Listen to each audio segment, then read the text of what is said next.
Hi viewers, greetings to all. I'm very happy to share this video through this YouTube channel, and also I am extremely sorry for uploading this video after a long gap.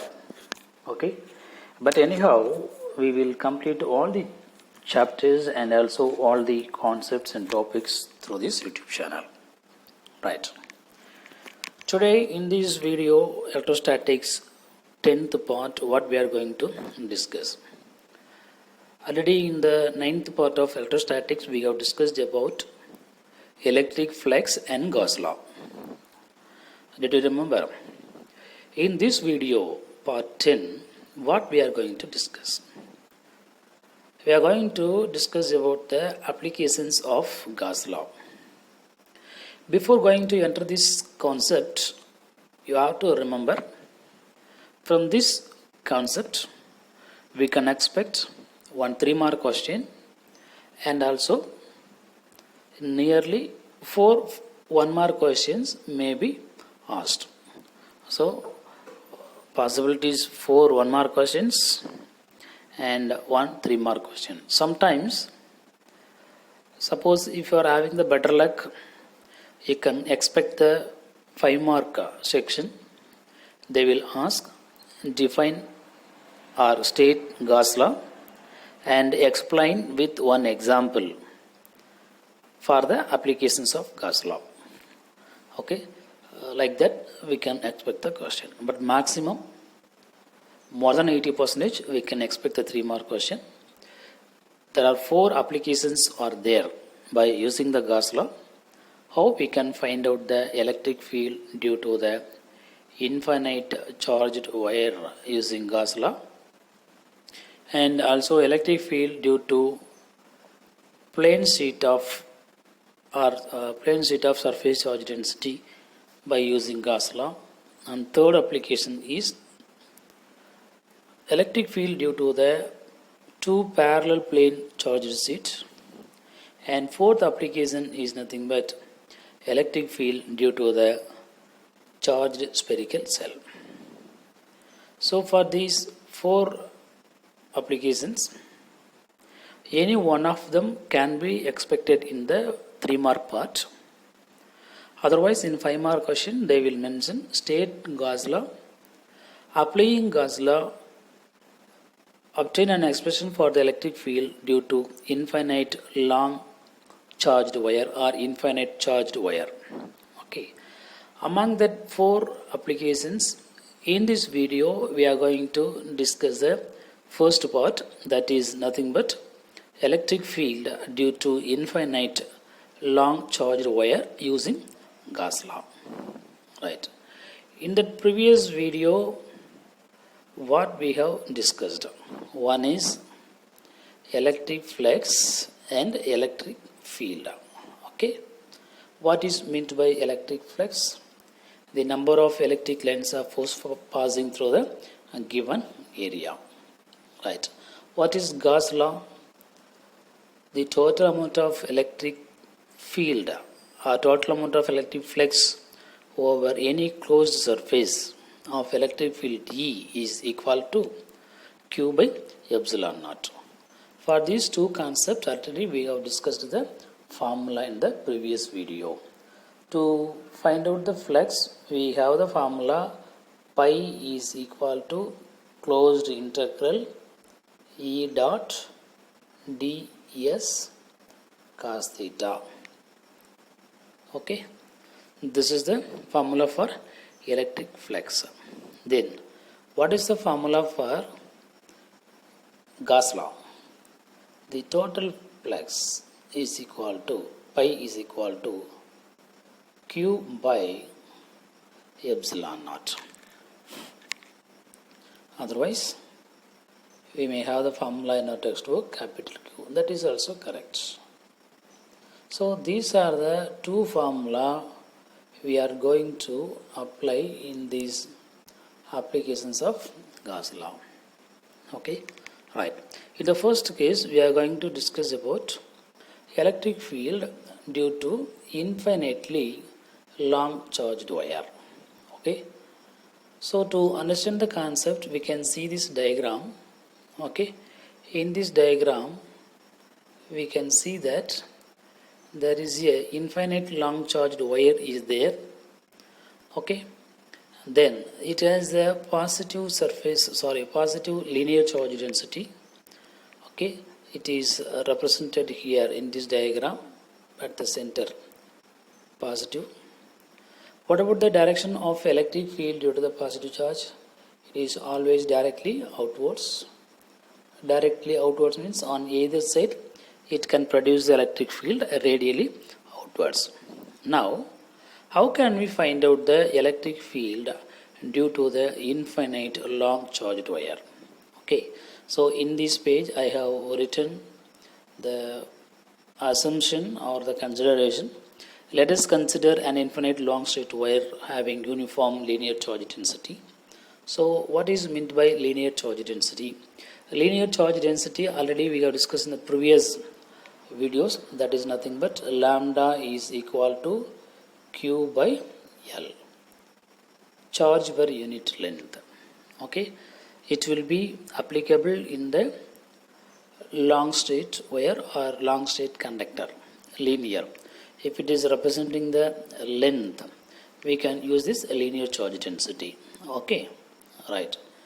Then to find out the electric field at a point P, due to this infinite long straight wire, we assume that there are two imaginary surface. They are known as Gaussian surface. Okay, then there are 2 points we are considering. One is P1 from the right side and P1 from the left side. Okay, right. Now to find out the amount of electric field in this point, right side of the wire or left side of the wire, we are considering the symmetric property. Symmetric property means already we know that if we consider any conductor, it is in the cylindrical form. So inside the conductor, large number of cores may be there. But how can we calculate the effective electric field due to this infinite long straight wire? For that, what we are taking, there is a symmetric property is considered, that is nothing but a cylindrical form we are imagining here. So in this cylindrical part, we are taking the Gaussian surfaces, imaginary surfaces, that is nothing but one surface, and at the bottom and top we are considering there are two surfaces. Okay, suppose you can ask one question, sir, whether we can take this side. Yes, there also we can take. Okay, so it is depending upon our wish. In the textbook they have given the left hand side, so that I have drawn here. Right, now what is the amount of electric field due to this charged wire at this surface and also top and bottom? To find out the electric field, what we are going to use here? We are going to use the flux and the Gauss law. Okay, so that here I have written the consideration, the length of the cylinder, okay, which is symmetric to the conductor. Remaining and all only theory about the diagram I wrote here. Okay, then one more point you have to remember, but the magnitude of electric field is same at all points on the circle of radius r. What is the meaning of that? That is nothing but the distance is same on either side. That's why if we consider any points on this circle, the electric field, they are having the equal magnitude. Okay, but to find out the net electric field, we are guessing the Gaussian surface of cylindrical form, radius r and length L. Okay, just now I told you by using the symmetric property. Now in this symmetric property, we are imagining that the length of the conductor is nothing but L. Already we know the formula, linear charge density is equal to Q by L. From this we can find out Q is equal to what? lambda into L. Okay, right. Everything we are going to explain now. Okay, right. So in this diagram, or in this case, what is the total electric flux by the symmetric property? How can we calculate? The total electric flux is given by the formula pi E is equal to closed integral E dot dA. Why the closed integral is taken here? Because we are considering the closed surface, imaginary surface. That surface is called as the Gaussian surface. Okay, right. Then the total electric flux, it can be calculated at the top, bottom and curved. That's why I have mentioned here E dot dA at curved part and E dot dA at top and E dot dA at bottom. Okay, right. Now in this case we are going to calculate the electric field in three places.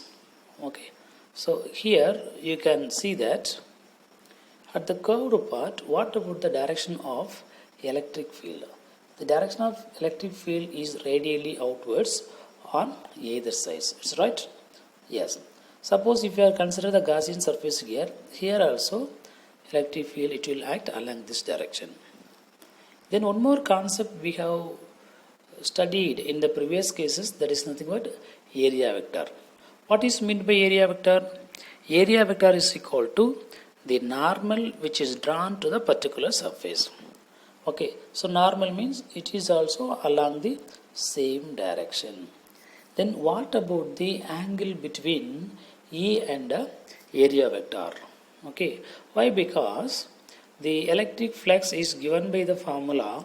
What is the electric flux formula? Pi is equal to what? Closed integral E dot dA cos theta. What is cos theta? Cos theta is the cosine of the angle between electric field and the area vector. Now in this case, just now we have discussed that the electric field along this direction and the normal line also it is along the same direction, so that what is the angle between area vector and electric field? It is equal to 0. So we can understand theta is equal to 0.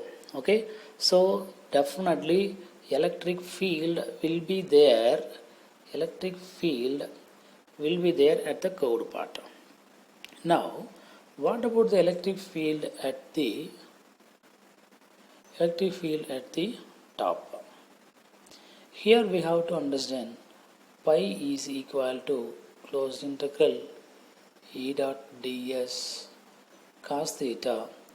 In this place we have to remember the electric field is acting along this direction, but the normal is acting perpendicular, so that the angle between them theta is equal to 90 degree. What about the cos 90?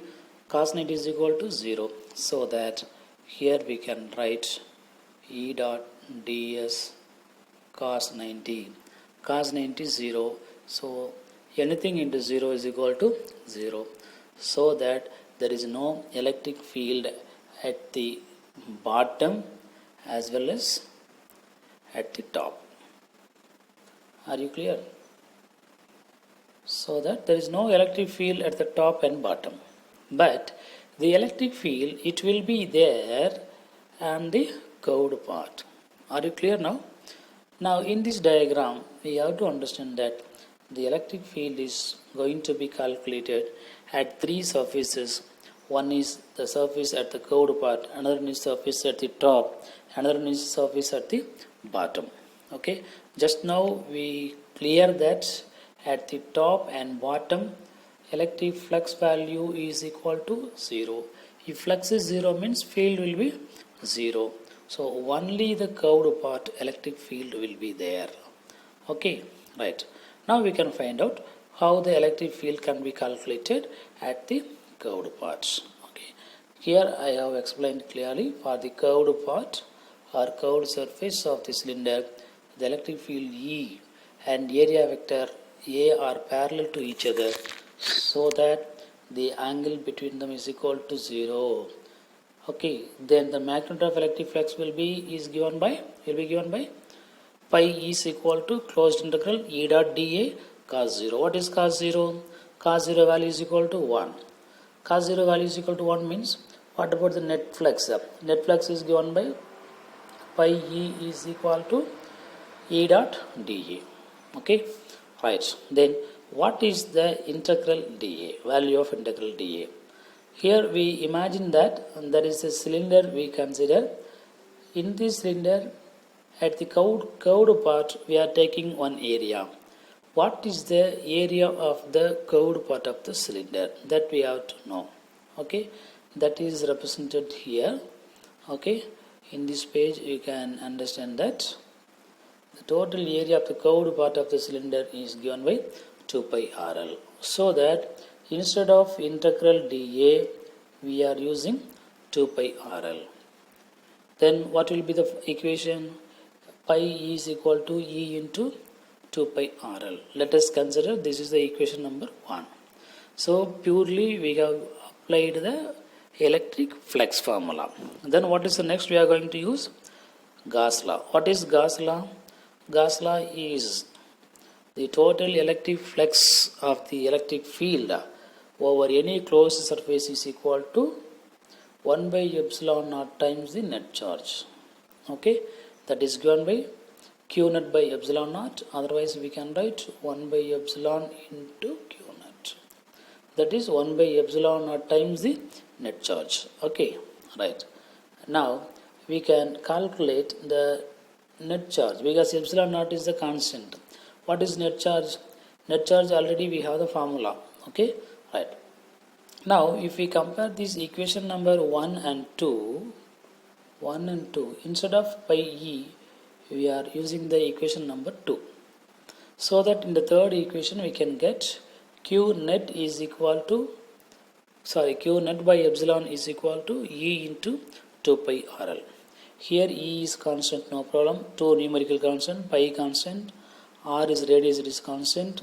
Then L, it is depending upon the length of the cylinder what we have considered, because already we took infinite long straight wire.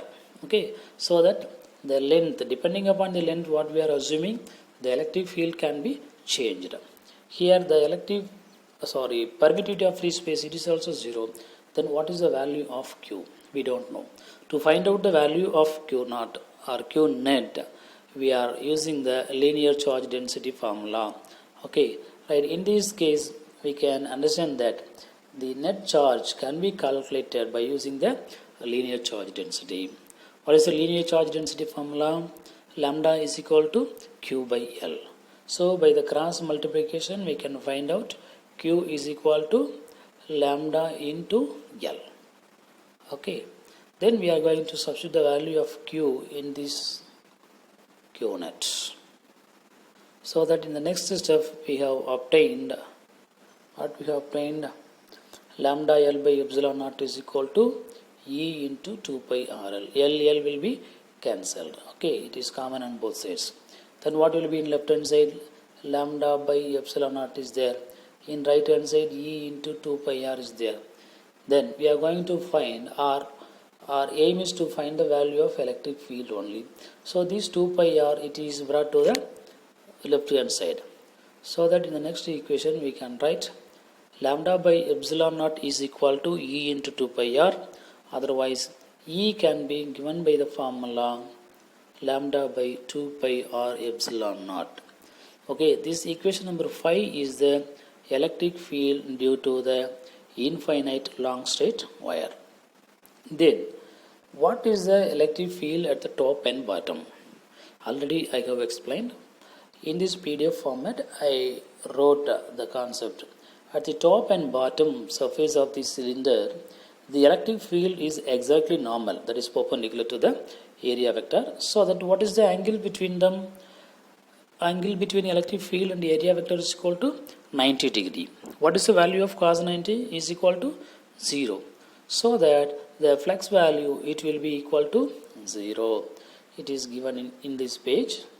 Therefore, we can write QE is equal, net flux or total flux is equal to E dot dA cos 90. Cos 90 is equal to 0. So anything into 0 is equal to 0. So there is no flux. Total flux value is equal to 0. So that electric field at both the bottom and the top, it will be equal to 0. Right?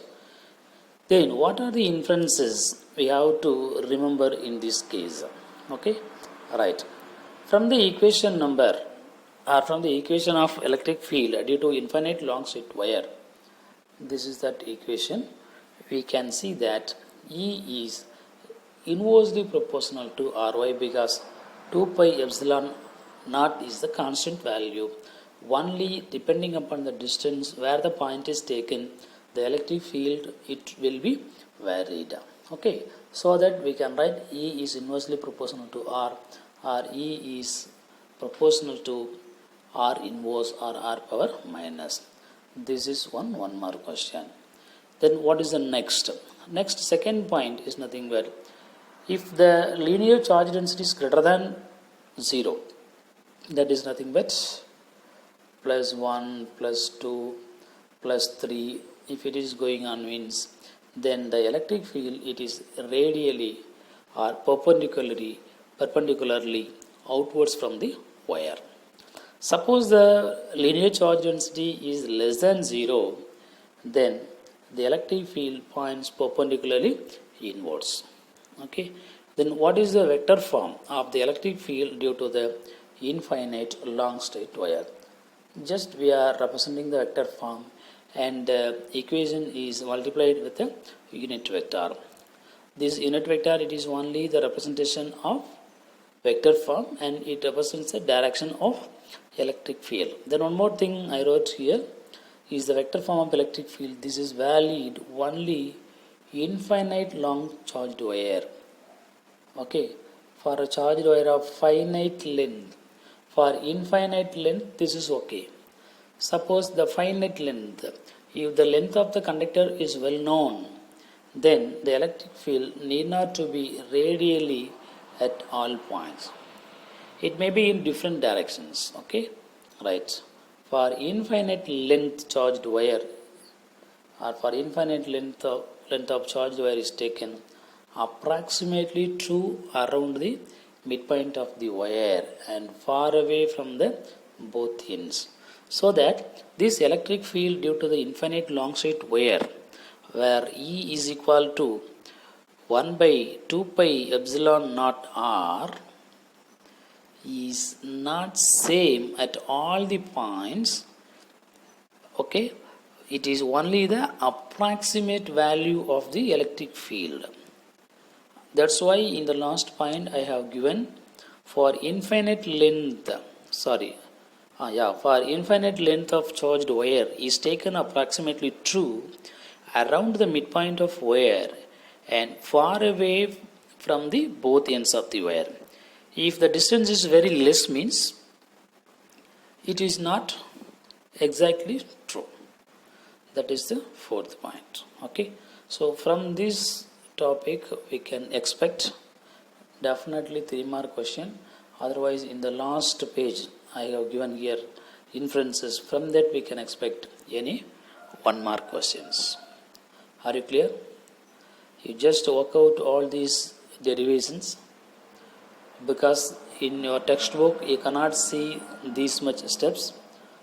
To understand clearly I have given step by step, even though the cancellation of steps also I have explained clearly. So please students, you should go through all these steps and you practice once again. Definitely you can succeed. Okay, thanks for watching. If you like this video, you can share this link to your friends. Suppose if you view this video first time, subscribe our channel. Okay, thank you, thanks for watching.